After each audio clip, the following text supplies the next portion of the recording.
Урматтуу демилгечилер, урматтуу өкмөт. 24-жылга чейин көлдү жоготобуз. Бүгүнкү абалы менен. Мына бүгүндөн баштап жабыш керек. Туура айтасыңыз. Очистительный сооружениеси жок иштеп аткандарын бүт жабыш керек.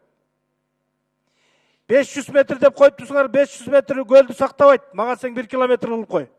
Ал кум менен агып эле кире берет көлгө. Им менен канализация менен очистительный сооружение туура салыш керек. Ким четик мамлекетке барып жүрсө билет.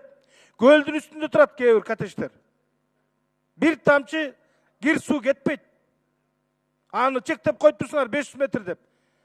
Буга чейин салынгандар, көлдүн түбүндө тургандар бул башаламан болот. Кээ анда эмес.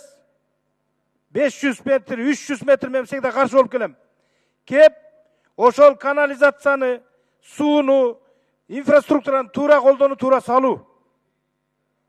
Бүгүн айткылачы губернатор, аким, айыл өкмөтү ушуларды барып текшерип запрет кыла аласыңарбы?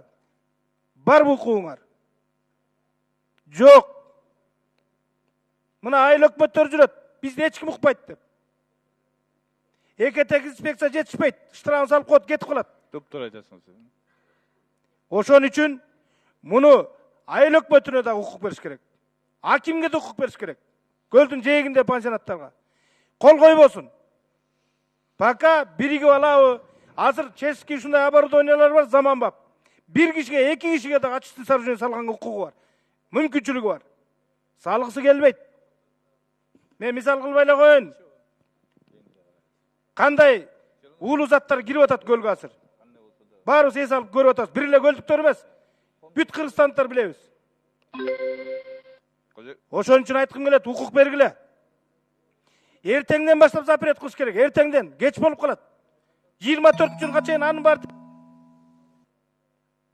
Кошумча оюн бүтүрүп алсын 10 секунд. Анан Экмат Журукбаев жана биринчиси деле өтмөк фонддун акчасына киришип кеттирбиз да. Муну бөлөкчө жол менен караш керек. Өздөрү чыгарып акчаны. Менчик объектилер. Анан софинансирование болгондо